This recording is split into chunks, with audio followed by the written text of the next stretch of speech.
A Justiça da Venezuela condenou a 10 anos de prisão uma mulher que criticou nas redes sociais uma militante ligada ao regime de Nicolás Maduro em meio a protestos contra a fraude eleitoral do ano passado.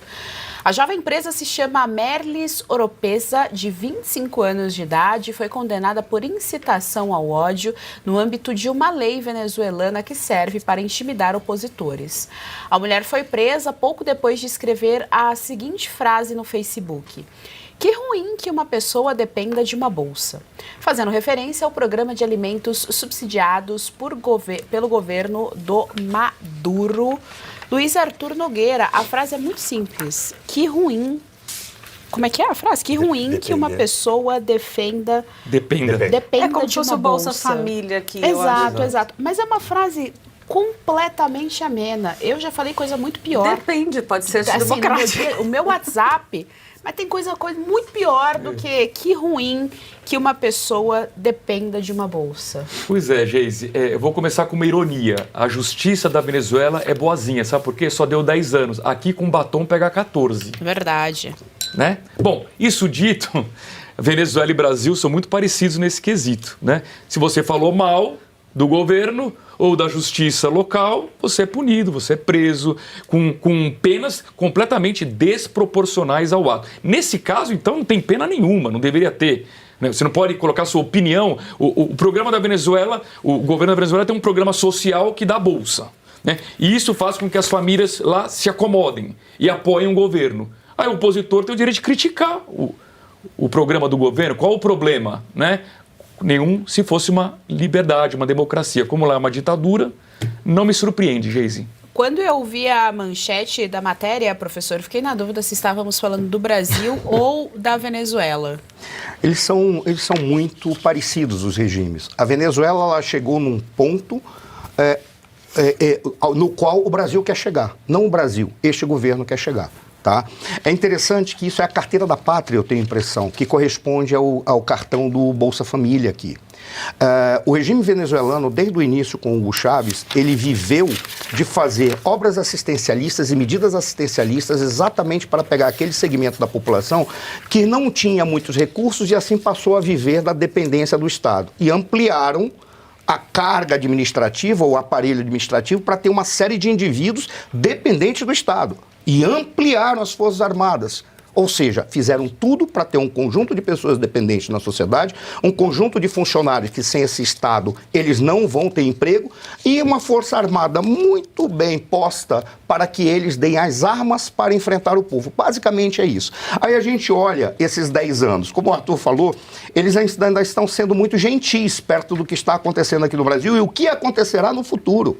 Mas o que mais chama atenção, o que é o mais interessante, é que o argumento é igual dos argumentos que são colocados aqui. Qualquer contestação, qualquer questionamento é considerado não um questionamento ao governo, mas é considerado como um crime de ódio.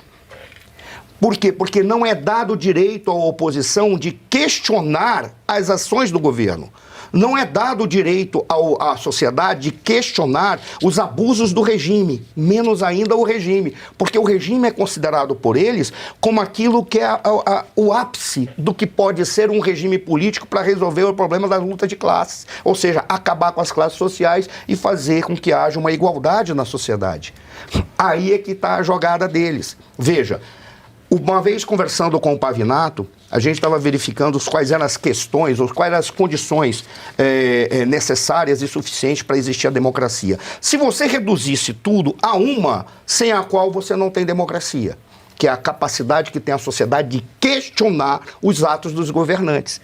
E esse é o ponto no qual a Venezuela já chegou. Mas veja, não chegou agora com esse ato do Maduro. É que está sendo noticiado porque isso pode ser tão absurdo que até mesmo a Folha noticiou. Com aqueles que tiverem oportunidade, eu não estou aqui para fazer propaganda do meu livro, não. Se tiver oportunidade, pega a segunda parte, que é uma crônica de quando o Maduro assumiu, ou a morte do Hugo Chávez, até a Constituinte. Eles perseguiam todas as pessoas. Eu fui botando mês a mês. E quando você começa a contar aquilo que está demonstrado pelos jornais venezuelanos que eram da situação ou que apoiavam o governo, ou por documentos oficiais, é o que está ali. Chegou a ter 300 mortes por mês. Havia semanas que morriam 60 pessoas. E eles matavam porque eram indivíduos que estavam questionando, que nem agora, no dia 29, aqui na Avenida Paulista, passavam os milicianos, alguns passavam com capuz, passavam com metralhador e moto e atiravam em quem eles viam. Esses eram os milicianos da milícia bolivariana que apoiavam o regime e dizia, nós não vamos aceitar o questionamento. Aí, quando a gente olha, essa medida é uma que vazou. A quantidade de indivíduos que estão presos com medidas semelhantes é gigantesca. Então não vai ter como a gente sair disso enquanto existir esse regime. O que me assusta é que o Brasil está caminhando exatamente na mesma direção e no mesmo sentido. Professor, tá aí na tela para vocês, porque você não quer fazer propaganda, mas vai! Somos uma ditadura nesse programa. Tá aí Como Destruir um País, o livro do professor Marcelo Suano, cujo subtítulo é Uma Aventura Socialista na Venezuela. Hamilton Mourão, que assinou o prefácio. É disponível na Amazon, né, professor? A gente consegue encontrar. Eu tive o privilégio de ter o Marcel Van Hatten, que fez a orelha, e a ex-embaixadora, a antiga embaixadora da Venezuela no Brasil, a Maria Tereza Belandria, tá?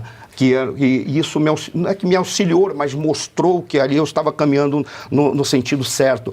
Até eu fiquei assustado quando a embaixadora, certa vez conversando comigo, ela perguntou quanto tempo eu tinha morado na Venezuela. Eu disse, não, eu fui convidado para dar aula lá e quando eu estava me preparando para ir para a universidade lá na Venezuela, me deram um recado que se eu fosse eu seria preso depois de um mês, porque eles acompanhavam os meus artigos de jornal em que eu criticava o regime do Chaves.